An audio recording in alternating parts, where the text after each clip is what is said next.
안녕하세요. 조조나라입니다. 오늘 제가 가져온 영상은요. 지금 한참 이슈가 되고 있는 이 비트코인과 크립토 커런시, 그리고 SEC, 미국 은행, 그리고 크립토에 대해서 이 캐시 우드, 그리고 지금 위에 이 안경 쓴 분은 아트 래퍼라는 사람이에요.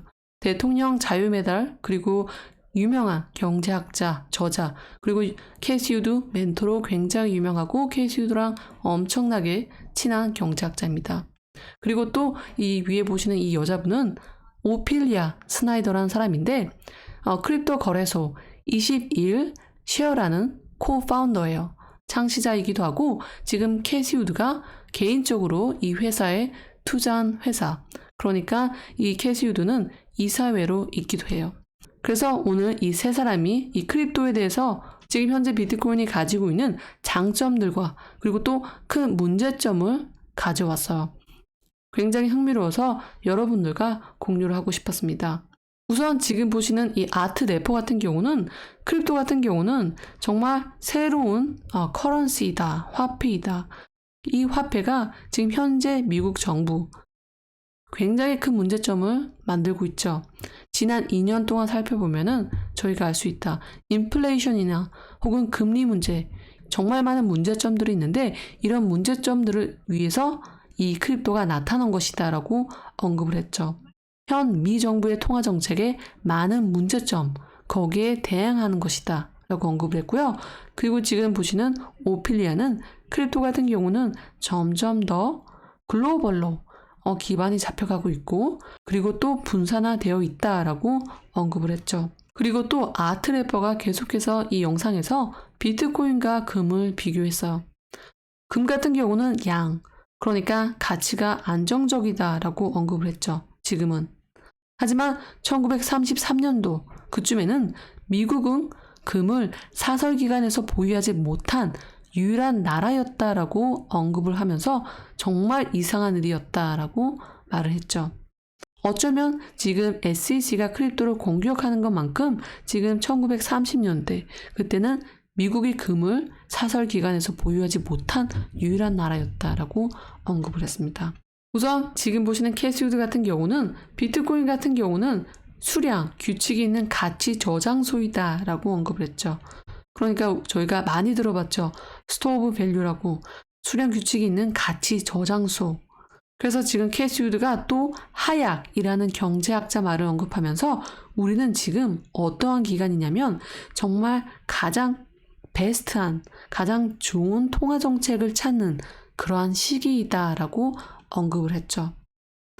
많은 사람들이 지금 미국 경제, 통화 정책이 잘못된 걸 알고 있으니까 지금 엄청나게 베스트 타이밍이다라는 거죠. 지금 여기에 충족하는, 여기에 대항하는 그런 수단이 필요하다. 근데 그 중에 비트코인이 지금 굉장히 장점이 많다라는 거죠. 하지만 캐시 우드가 비트코인을 언급하면서 문제를 제시했어요. 근데 만약에 지금 비트코인이 우리가 경제가 계속해서 성장하게 되고 또 많은 사람들이 수요가 있다면 지금 비트코인 같은 경우는 21 밀리언인데 아니 21 밀리언인데 그보다 더 많은 수요가 있으면 어떡하냐라고 질문했죠. 즉 사람들이 이 비트코인을 사서 쓰지 않고 저장만 해두고 그 비트가 한도에 닿으면 어떡하냐라는 거죠. 이 아트 래퍼가 이 질문에 대해서 이렇게 말했죠. 만약에 그렇게 된다면 비트코인을 담보로 거래를 하면 되지 않냐라고 언급을 했죠. 은행이랑 금이랑 이렇게 연관이 지면서 담보를 받고 그랬으니까 아니 비트코인도 그렇게 하면 되지 않냐라고 언급을 했죠. 하지만 캐시 우드가 원하는 눈빛은 근본적인 해결 방안을 찾고 싶어 했다라는 걸 느낄 수 있었어요. 바로 그렇게 동의는 하지 않고 이 오피리아 여자한테 다시 한번 물어봤죠. 그래서 오피리아가 대답을 하기 전에 이 아트 래퍼, 이 경제학자가 다시 한번 말했죠. 현재 미국 정부는 대차, 대조표, 돈갈리, 이 연준, 나는 정말 헬로우 이러면서 나는 전혀 믿을 수가 없다라고 언급을 했죠. 나는 미국 정부 SEC, 그러니까 전혀 믿을 수가 없다. 내가 그래서 크립토, 이 비트코인에 대해서 더욱더 관심이 있다라고 언급을 했죠. 그래서 지난 2년 동안 이 코로나 때 2년 동안 한 짓을 보면은 우리도 알 수 있지 않냐라고 언급을 했죠. 저희가 잘 알다시피 미국 정부가 지난 2년 동안 엄청나게 금리 인상을 하고 또 돈놀이를 한 거 알 수 있죠. 돈이 부족하면 프린터를 이용해서 돈을 프린터해서 계속해서 미국 경제가 너무 뜨거우면은 또 다시 사그라들게 하고 너무 다운이 되면은 다시 한번 붓고 그러니까 돈 프린터기로 장난을 한 셈이죠. 그 문제점을 잘 알고 있기 때문에 이러한 시스템보다 우리는 더 좋은 시스템이 필요하다라고 한 거죠. 결국에는 소비자들이 아주 큰 피해를 보게 된다라고 저는 생각이 돼요. 그래서 어느 한 정부, 어느 한 개가 독점적으로 관리하는 그런 돈 시스템이 아니라 정말 분산화된 시스템, 크립토를 굉장히 옹호하고 있다라는 걸 알 수 있죠. 그래서 캐시 우드 같은 경우는 비트코인 가격이 3천만 원에서 10억, 1 밀리언 엄청나게 상승을 하게 되면 이 가격 면에서 안정적이지 않은데 어떡하냐라고 질문을 한번 했어요. 아트 래퍼, 지금 안경 보이는 이 경제학자가 이렇게 말을 했죠. 이 골드, 이 금이 유럽에서 스페인에 엄청나게 금이 발견됐을 때가 있었다. 약 1550년에서 1650년 사이 같아요. 그때 비슷한 현상이 일어났다. 금이 엄청나게 몰리면서 이 금값이 엄청나게 오르락 내리락 한 적이 있었어요. 하지만 많은 시간이 지나면서 가격이 안정되었다라고 언급을 했어요. 이 아트라는 사람이. 그러면서 캐시 우드한테 10년 전에는 비트코인이 얼마였냐라고 물어봤죠. 캐시 우드가 10년 전에 약 250불 정도이었다라고 말을 했죠.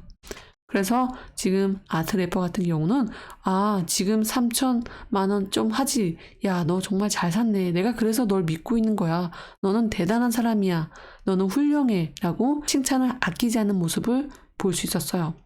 이에 이어서 캐시 우드가 가격 규칙을 활성화하기 위한 포크가 필요한 것 아닌가라고 했어. 포크.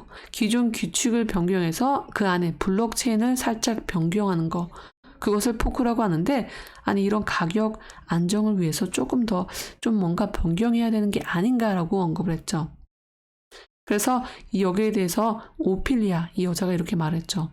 이 특정 체인 링크가 성공을 거두면서도 이 분산화와 경제성을 유지하고 이 데이터 품질을 검증하는 방법이 어떤 게 있나 라고 질문했죠. 비트코인에 대한 의심, 가격 면에서 불안해하는 건 이 금이랑 비슷하다. 예전에 가축이나 조개 껍데기를 사용했는데 불편함이 너무 컸다. 양적인 측면이나 아니면 가축을 기르는 시간, 이 사이즈, 시간, 비용 등이 너무 발생했다. 하지만 금은 달랐다라고 언급을 했죠. 금은 두 번째 마켓이 존재했다. 그러니까 주얼리 마켓 저희가 잘 알고 있죠. 이런 걸 비유하면서 우리는 이 크립토, 비트코인 이런 해결책을 찾아야 된다. 가격이 너무 오르면 살짝 버리고 또 값어치가 너무 내려가면은 이것을 보관해서 가격을 올리게 하는 무언가 해결책이 있어야 된다라고 언급을 했죠. 하지만 이 해결책, 만약에 가격이 너무 오르고 버리고 또 가격이 너무 내려가면은 살짝 보관하고 있는 걸 이 투자자뿐만 아니라 많은 개인 기관에서 이루어져야 된다라고 했어요. 왜냐면 이 투자자들은 더 큰 가격의 변동성을 유지하고 있는데 만약에 많은 기관들이 투자를 한다면 좀 더 가격 변동 면에서 조금 더 안정적이지 않을까라는 그런 생각이 드는데요. 그래서 지금 아트 래퍼가 많은 기관들이 이렇게 해야 된다라고 언급을 했어요. 여기에 대해서 캐시 우드가 이렇게 말을 했죠. 우리는 이미 그런 데이터가 우리한테 있다. 그런 데이터가 굉장히 많다라고 언급을 했어요. 아트 래퍼가 이렇게 말했죠. 골드 스톡은 비트코인이다. 내가 보기에 최근 비트코인 가격이 비교적 안정적이었다. 전보다. 그래서 캐시 우드가 지금 하는 말이 그래 아트 내가 저때 너한테 말을 했잖아.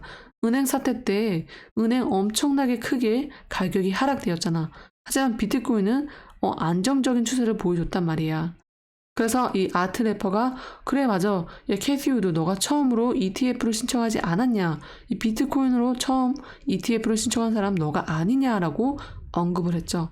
그래서 캐시 우드 같은 경우는 내가 처음 한 편에 속한다라고 언급을 했어요. 그러면서 이 아트가 캐시 우드한테 그래 너는 이 기존의 길을 깰 거다라고 언급을 해서 너는 앞으로 혁신가 혁명적으로 앞으로 많은 것을 변화시킬 거다라고 크게 칭찬을 하면서 영상이 끝났죠. 지금 보시는 영상은 약 1시간 넘게 소요가 됐어요. 하지만 제가 가져온 정보들은 핵심들만 뽑아서 아주 짧게 간추렸죠. 그래서 제가 이 영상을 만들었다고 해서, 그리고 캐시 우드가, 그리고 또 이 아트 래퍼, 미국의 유명한 경제학자, 그리고 거래소를 가지고 있는 오피리아가 이 3명 다 크립토에 대해서 굉장히 긍정적으로 언급을 하고 있고, 지금 이 미국 정부가 못하는 것들을 대신할 수 있는 수단으로 보고 있어요.